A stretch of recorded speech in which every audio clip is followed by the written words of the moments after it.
Hello students, आप सभी लोगों का सुमित राणा बीएससी क्लासेस में स्वागत है। बेटा आज के इस वीडियो लेक्चर 14 में हम बात करने वाले हैं अफवाह प्रिंसिपल। आप सभी लोगों ने इसको 11th स्टैंडर्ड में बहुत अच्छे से पढ़ रखा होगा। आइए, ये यहाँ पर बीएससी पार्ट 1 में शॉर्ट आंसर में पूछा जाता है।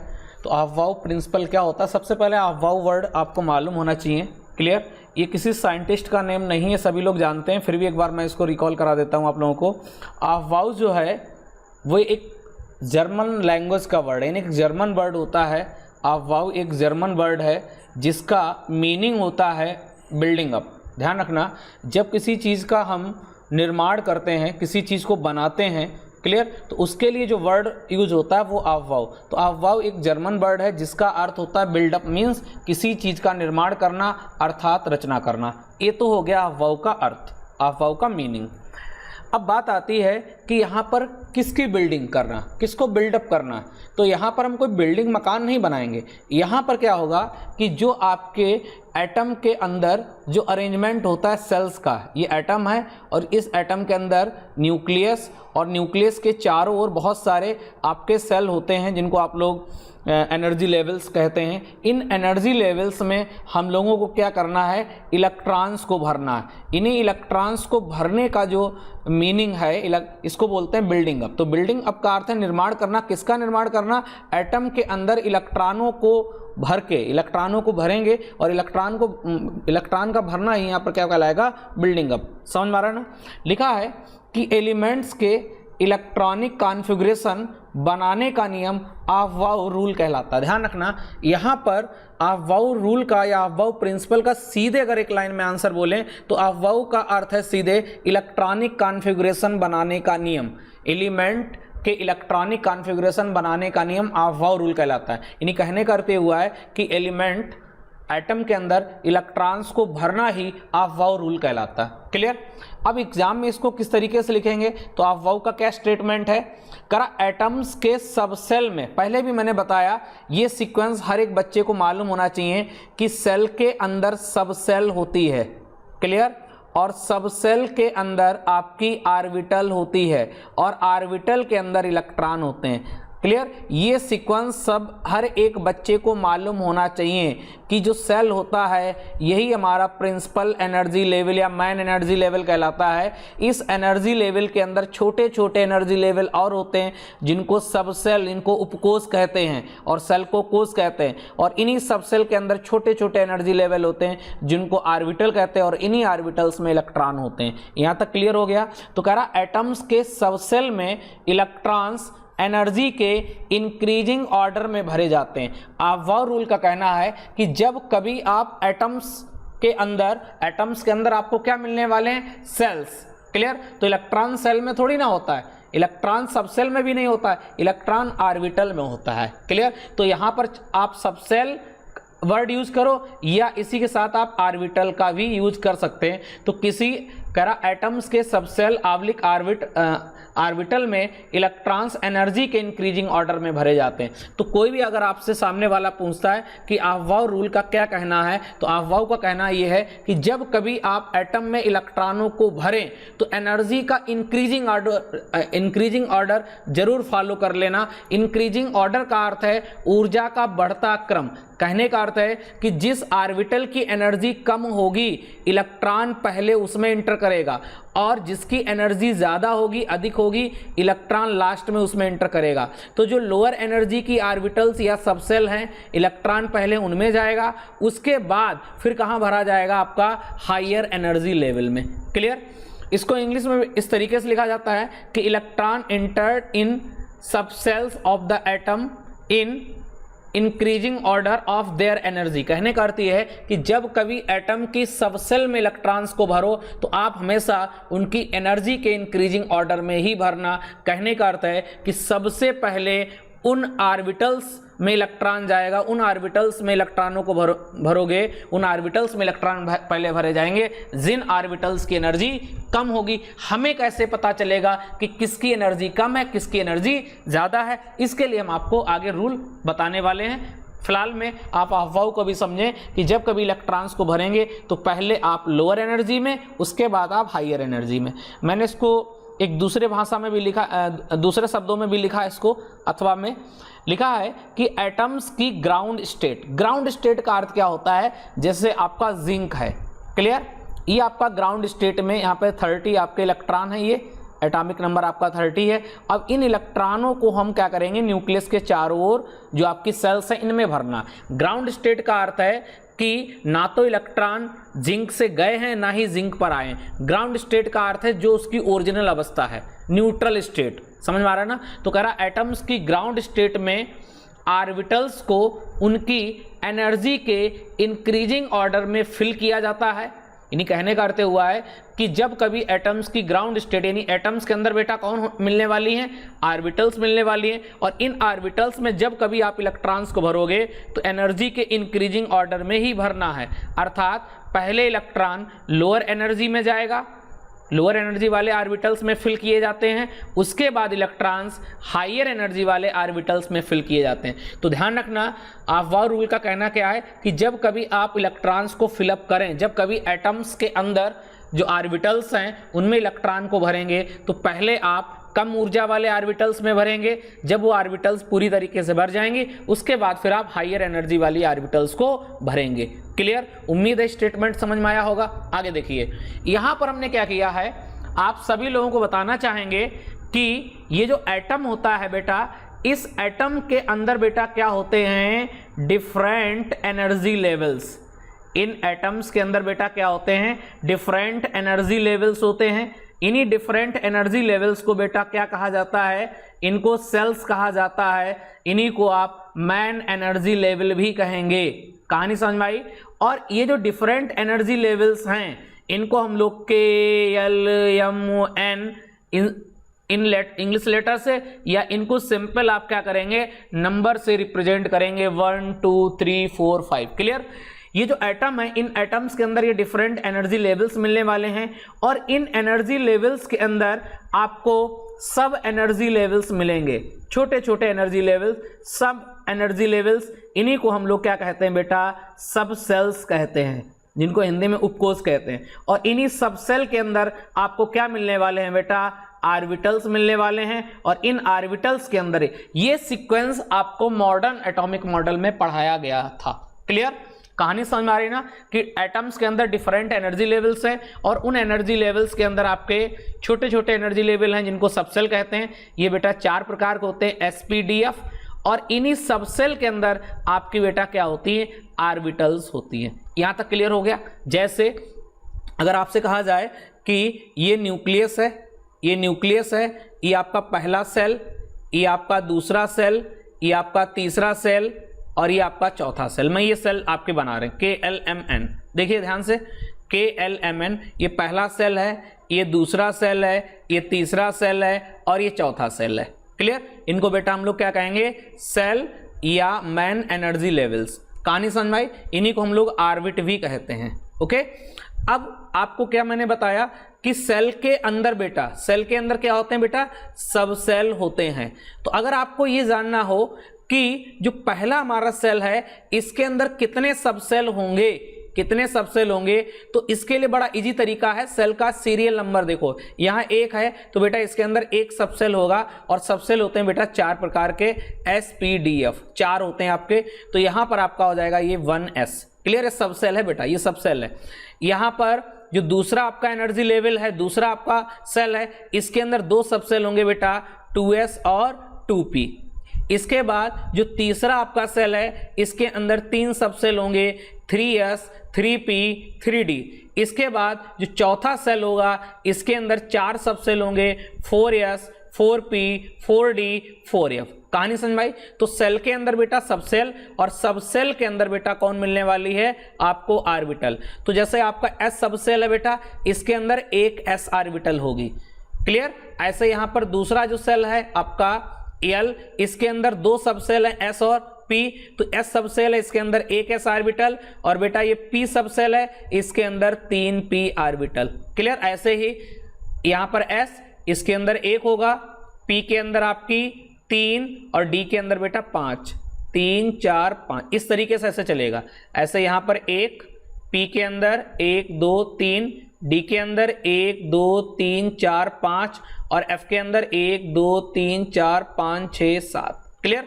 तो ध्यान रखना बेटा, सेल के अंदर सब सेल मिलने वाले हैं, सब सेल के अंदर ऑर्बिटल। तो ऑर्बिटल्स, इसको उल्टा समझा जा सकता है कि ऑर्बिटल्स से मिलकर सब सेल बनते हैं और सब सेल मिलकर आपके क्या बनाते हैं, एनर्जी लेवल्स। कहानी समझ में आ रही ना?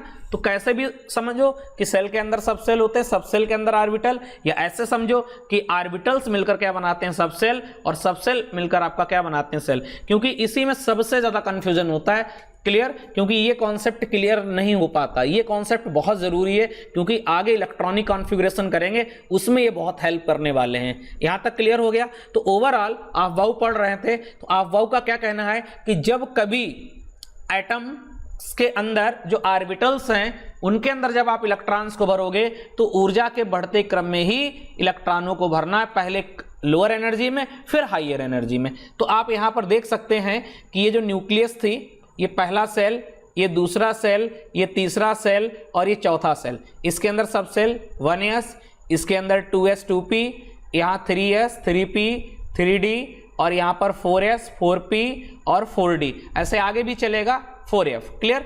अब ये जो आपके लिखे हैं, ध्यान रखना, हर एक एटम, कोई भी एलिमेंट हो, उस एलिमेंट का जो एटम है, उस एटम के अंदर ये अरेंजमेंट आपको जरूर मिलेगा। मैंने 1 से 4 तक, 4 सेल नहीं है, ये अरेंजमेंट हर एक एलिमेंट के एटम के अंदर होगा, ये ध्यान रखेंगे। 1s 2s 2p 3s 3p 3d 4s 4p 4d 4f, ये जो आपके मैंने लिखे हैं, इनको मैंने अभी एनर्जी के ऑर्डर में अरेंज नहीं किया है।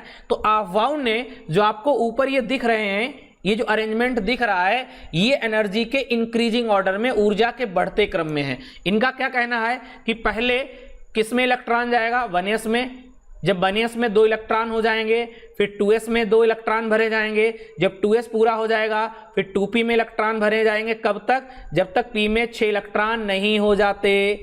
उसके बाद जब p भर जाएगा फिर 3s को भरा जाएगा। कब तक? जब तक इसमें 2 इलेक्ट्रॉन नहीं हो जाते हैं।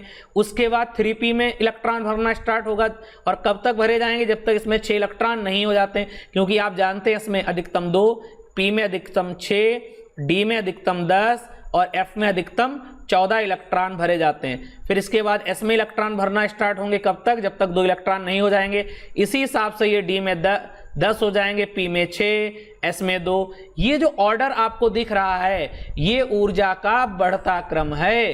ध्यान रखना, ये कहाँ मिल रहे हैं? ये बेटा एटम के अंदर ये ऑर्बिटल्स हैं, ये एटम के अंदर ऑर्बिटल्स हैं, ये एनर्जी लेवल्स हैं। इन्हीं एनर्जी लेवल्स में इलेक्ट्रॉनों को भरा जाता है। और ये जो एनर्जी लेवल्स हैं बेटा ना, ये एनर्जी लेवल्स आपके कैसे हैं? इंक्रीजिंग ऑर्डर में अरेंज किए गए हैं, बढ़ते क्रम में। और यही क्या है बेटा? वाउ का रूल। क्लियर? आइए आपके लिए कुछ मैंने सेट किया है, देखिए यहाँ पर ये बड़ा फेमस पिक्चर है। हर एक बच्चा जहां ये दिखाई देता है तो समझ जाते हैं कि भैया आप वाउ साहब आ गए, आप वाउ अंकल। देखिए अंकल नहीं है कि आप वाउ एक वर्ड है। क्लियर? किसी साइंटिस्ट का नेम नहीं है। अब देखिए जो आपने यहां पर इसको देखा था, ये चीज, ये जो देखा आपने, ये एनर्जी का कैसा ऑर्डर है? इंक्रीजिंग ऑर्डर है। अगर इसी ऑर्डर को थोड़ा सा डिजाइन बनाओ तो इसको इस तरीके से बुक्स में ऐसा बना होता है। देखिए इनका क्या कहना है कि पहले इलेक्ट्रॉन 1s में जाएगा, 1s के बाद फिर इलेक्ट्रॉन 2s में जाएगा, जब 2s में पूरे इलेक्ट्रॉन हो जाएंगे फिर इलेक्ट्रॉन 2p में जाएगा, जब 2p में पूरे इलेक्ट्रॉन हो जाएंगे फिर इलेक्ट्रॉन 3s में भरे जाएंगे, जब 3s में पूरे इलेक्ट्रॉन भर जाएंगे उसके बाद इलेक्ट्रॉन 3p में भरे जाएंगे, जब 3p का कोटा पूरा हो जाएगा फिर 4s का। इस तरीके से ऐसे चल रहा है ना, ये सांप सीढ़ी की तरह। ये जो ऑर्डर है, ये मैं जो रिपीट कर रहा हूँ रूट, ये ऑर्बिटल्स कैसे हैं? एनर्जी के बढ़ते क्रम में, ये ऊर्जा के बढ़ते क्रम में है। इनका कहना है कि पहले 1s भरा जाएगा, 1s के बाद 2s भरा जाएगा, 2s के बाद फिर आप 2p भरेंगे, 2p के बाद फिर आप 3s को भरेंगे, 3s के बाद फिर आप 3p को भरेंगे। इस तरीके से आप क्या करेंगे? लोअर से हायर की तरफ चलेंगे। पहले आप लोअर ऑर्बिटल्स में इलेक्ट्रॉन को भरेंगे, फिर आप हायर में। यहां तक क्लियर हो गया? आगे बढ़ते हैं। अगला जो डायग्राम है ये भी बहुत स्पेशल है, देखिए आप लोगों के लिए लेके आए हैं, इसको जरा समझते हैं। देखिए बेटा बहुत इंपॉर्टेंट है, ये वही आपका है पूरा सीन, बार बार घूम रहा है। ये न्यूक्लियस हो गया, ये पहला सेल, ये दूसरा सेल, ये तीसरा सेल, ये चौथा सेल, ये 5वां सेल। इनको क्या कहते हैं, सेल या एनर्जी लेवल्स। इन्हीं सेल के अंदर बेटा आपको क्या मिलने वाले हैं, सब सेल, और सब सेल के अंदर क्या मिलने वाले हैं बेटा आपको, ऑर्बिटल। तो देखिए हमने पहला एनर्जी लेवल लिया, पहला आपका सेल, इसको के सेल भी कहा जाता है। फिर हमने दूसरा आपका सेल लिया जिसको एल कहा जाता है। फिर ऐसे हमारा एम, के एल एम, फिर यहाँ पर एन, फिर इसके बाद आपका ओ, इसके बाद फिर आपका पी, इसके बाद फिर आपका क्यू। क्लियर। तो यहां पर आप देख रहे हैं कि 1 2 3 4 5 6 7, ये जो आपको ऑर्डर दिख रहा है, पहला, दूसरा, तीसरा, चौथा, पांचवा, छठा, ये आपके क्या है बेटा, नंबर ऑफ सेल। और आप जानते हैं कि जब 1 से 6 की ओर जाएंगे तो एनर्जी क्या होगी बेटा, बढ़ेगी। जैसे जैसे न्यूक्लियस से दूर जाएंगे एनर्जी क्या होगी, इलेक्ट्रॉन्स की बढ़ेंगी। यहां तक क्लियर हो गया आपका। इनको 1 2 3, और यही हमारे जो आपके नंबर्स दिख रहे हैं इन्हीं को हम लोग क्या कहते हैं, एन कहते हैं। यही हमारे प्रिंसिपल क्वांटम नंबर कहलाते हैं बबुआ। ये क्या कहलाते हैं बेटा आपके, प्रिंसिपल क्वांटम नंबर, मुख्य क्वांटम संख्या। यहां तक क्लियर हो गया। अब आपको हम बताना चाहेंगे कि जो पहला एनर्जी लेवल है इसके अंदर कितने सब सेल होंगे। तो बेटा इसके अंदर एक सब सेल होगा, क्योंकि इसका सीरियल नंबर देखना एक है, तो इसके अंदर एक सब सेल होगा जिसका नाम होगा एस सब सेल। क्लियर, या 1s सब सेल। इस 1s सब सेल के अंदर बेटा एक ऑर्बिटल होगी यस, क्योंकि यह सब सेल के अंदर एक ही एस ऑर्बिटल होगी, इसको कहेंगे 1s ऑर्बिटल। कहानी समझ में आ गई ना। कितने इलेक्ट्रॉन रह सकते हैं, अपोजिट स्पिन के 2। कहानी समझ में आ गई ना। अब बढ़ते हैं अपना दूसरा एनर्जी लेवल। ये हमारा दूसरा सेल नंबर है बेटा, ये सेल नंबर चौथा है आपका, दूसरा है, इसको हम लोग क्या कहेंगे, ये के हो गया, ये हमारा एल हो गया। अब हम इसमें जानना चाह रहे हैं कि इस सेल में बेटा कितने सब सेल हैं, कितने सब सेल हैं। तो सीरियल नंबर बेटा कितना है, 2 है, तो इसके अंदर 2 सब सेल होंगे, 2s और 2p। क्लियर, 2s और 2p, ये हमारे बेटा सब सेल हैं। ये क्या बेटा, हमारे सब सेल। इन सब सेल के अंदर हमें निकालनी ऑर्बिटल, तो 2s के अंदर 1 होगी और 2p के अंदर बेटा कितनी होती, 3। पहले ही बताया कि s सब सेल के अंदर एक s ऑर्बिटल, p सब सेल के अंदर, p सब सेल के अंदर 3p orbital, 3p orbital, d सब सेल के अंदर 5d ऑर्बिटल, 1 2 3 4 5, f सब सेल के अंदर 7f ऑर्बिटल, 1 2 3 4 5 6 7। क्लियर, ये हमारे क्या है बेटा, सब सेल। और सब सेल के अंदर ऑर्बिटल, ध्यान रखना सब सेल को भी sp-df से लिखा जाता है और ऑर्बिटल को भी, बस अंतर इतना है कि सब सेल के अंदर ऑर्बिटल होती हैं। क्लियर, तो यहां पर आ गया आपका, तो कितने हो जाएंगे, 2s और 2p। ऐसे ही हमारा तीसरा सेल है, इसके अंदर कितने सब सेल होंगे, 3 होंगे। 3s होंगे भाई, 3s होगा और 3p होगा और 3d, ये बना है 3s 3p 3d, तो ये आपका 3s हो गया। क्लियर, 3p सब सेल है, इसके अंदर 3 ऑर्बिटल होंगी, px py और pz। जो d है इसके अंदर 5d ऑर्बिटल होंगी, 1 2 3 4 5। कहानी समझ आ गई ना। इसके बाद n बराबर 4, ये चौथा सेल नंबर है, इसके अंदर 4 सब सेल होंगे, 4 उपकोष होंगे, s 4s 4p 4d 4f। कहानी समझ में आ गई ना। तो इस तरीके से आपका चलता रहेगा। फिर देखिए 4p के अंदर 3p ऑर्बिटल, 4d के अंदर 5d ऑर्बिटल और 4f के अंदर 7f ऑर्बिटल। तो ध्यान रखना, क्या ध्यान रखेंगे कि सेल के अंदर सब सेल होते हैं और सब सेल के अंदर ऑर्बिटल, ऑर्बिटल के अंदर इलेक्ट्रॉन। क्लियर, इसके बाद n बराबर 5, तो इसके अंदर 5s 5p 5d 5f, आगे आपका 5g नहीं होगा। क्लियर, यहां इतने में ही आपका पूरा केमिस्ट्री जो होता है एक्सप्लेन हो जाता है। क्लियर, यही आपके sp-df बार बार आपके रिपीट होते रहते हैं। कहानी समझ में आ रही ना। क्लियर, ऐसे ही आपका 7s में भी ऐसे रहेगा, sp-df यहीं तक रहेंगे। कहानी समझ में आ गई ना।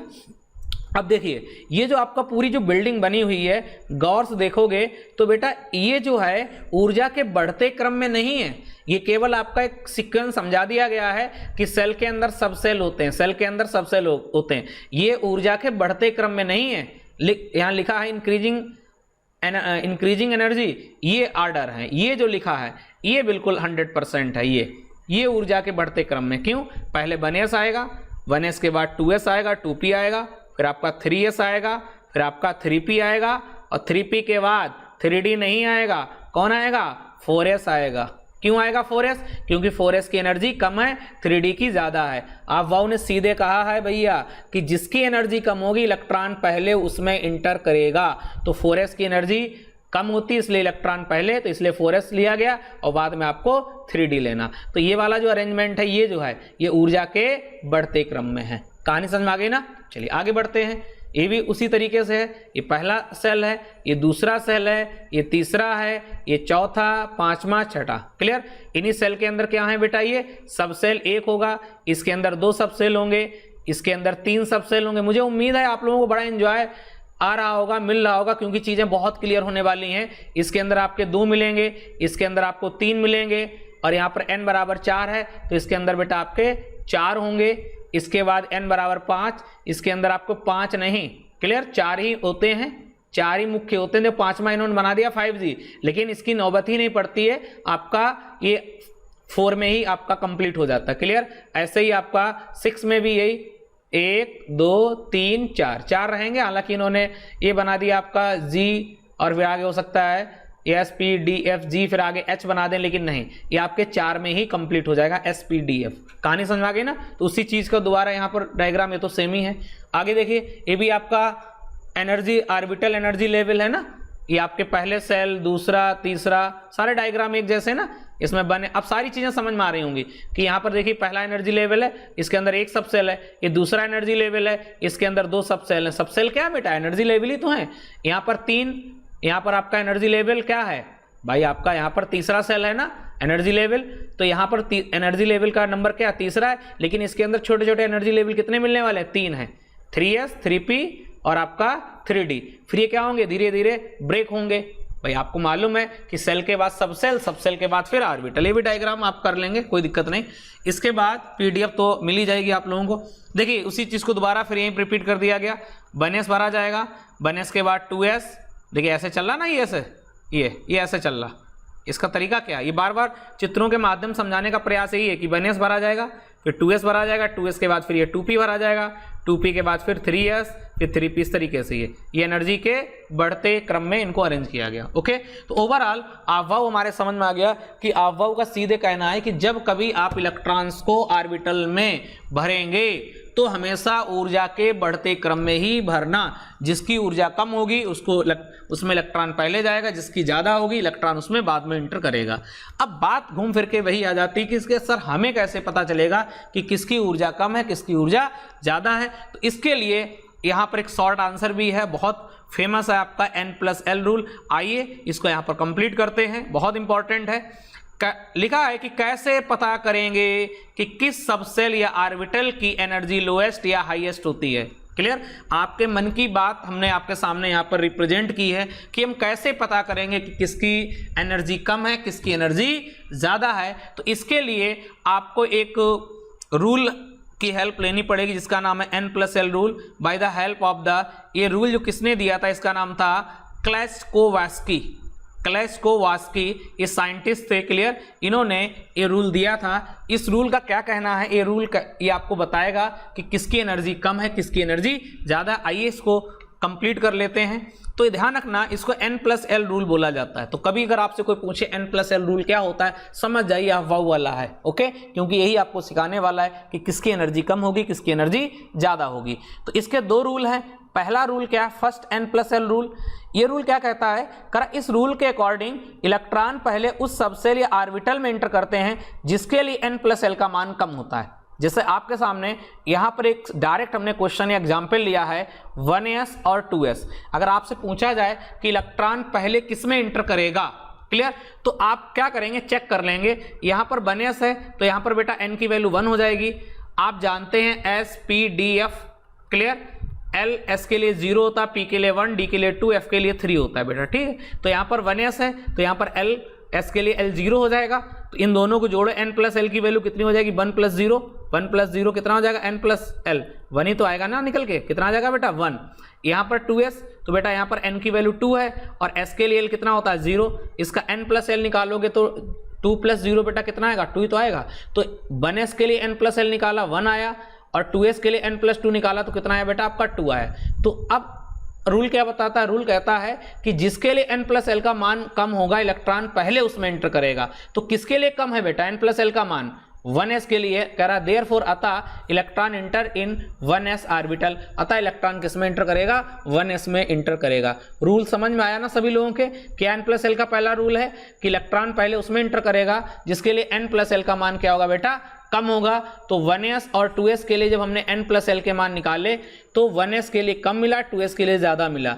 तो रूल क्या है? जिसके लिए n+l का मान कम होगा इलेक्ट्रॉन पहले उसमें इंटर करेगा, तो इलेक्ट्रॉन 1s में जाएगा। रूल सेकंड क्या है? रूल सेकंड है आपका कि इस रूल के अकॉर्डिंग यदि दोनों ऑर्बिटल्स के लिए n+l की वैल्यू सेम हो जाए तो इलेक्ट्रॉन पहले उस ऑर्बिटल में प्रवेश करता है जिसके लिए n का मान कम होता है। कंप्लीट करो, n का मान कम होता है। क्लियर?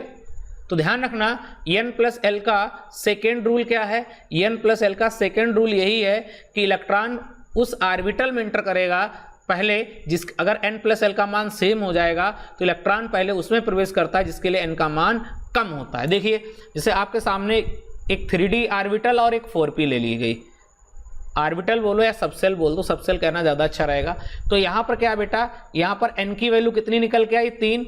और d के लिए s,p,d,f, s के लिए l की वैल्यू 0 होती है, 1 2 3। तो d के लिए बेटा कितनी हो गई? 2। तो यहाँ पर l की वैल्यू 2, इन दोनों को जोड़ दो तो 3 और 2 कितना हो जाएगा बेटा? 5 हो जाएगा। तो n+l कितना आ जाएगा? 5 आ जाएगा। 4p के लिए निकालो तो बेटा n कितना हो जाएगा? 4। और p के लिए l कितना होता है? 1 होता है। तो इनको जोड़ दो, n+l कितना हो जाएगा? 5। तो ओवरऑल 3d के लिए n+l की वैल्यू 5 है और 4p के लिए n+l की वैल्यू 5 है। तो दोनों के लिए वैल्यू कैसी आ रही? सेम आ रही। रूल क्या है कि इस रूल के अकॉर्डिंग दोनों ऑर्बिटल्स के लिए n+l की वैल्यू अगर सेम है तो इलेक्ट्रॉन उस ऑर्बिटल में प्रवेश करता है जिसके लिए n का मान कम होता है। कैसा होता है? कम होता है। तो किसमें इलेक्ट्रॉन जाएगा? किसमें कम आ रहा है? n+l का मान, सॉरी कह रहा है स्टेटमेंट गलत पड़ गया। कह रहा है n+l की वैल्यू सेम है तो इलेक्ट्रॉन पहले उस ऑर्बिटल में प्रवेश करता है जिसके लिए n का मान कम होगा। n का मान कम होगा तो यहाँ पर n का मान है 3 और यहाँ n का मान है 4। तो इलेक्ट्रॉन किसमें जाएगा बेटा? n बराबर 3 में। कह रहा देयरफॉर अतः इलेक्ट्रॉन इंटर इन 3d ऑर्बिटल। 3d ऑर्बिटल में क्यों जाएगा? क्योंकि यहाँ पर n की वैल्यू कम है। उम्मीद है कि पूरा आपको वीडियो लेक्चर समझ में आया होगा। तो इस तरीके से हमने ऑफ वाव को कंप्लीट कर लिया है। अब इसके हमको इसी के हेल्प से हमें क्या करना? एलिमेंट्स के इलेक्ट्रॉनिक कॉन्फ़िगरेशन करने हैं। अब हम लोग क्या करेंगे? इलेक्ट्रॉनिक कॉन्फ़िगरेशन अपने नेक्स्ट लेक्चर में कंप्लीट करेंगे। क्लियर?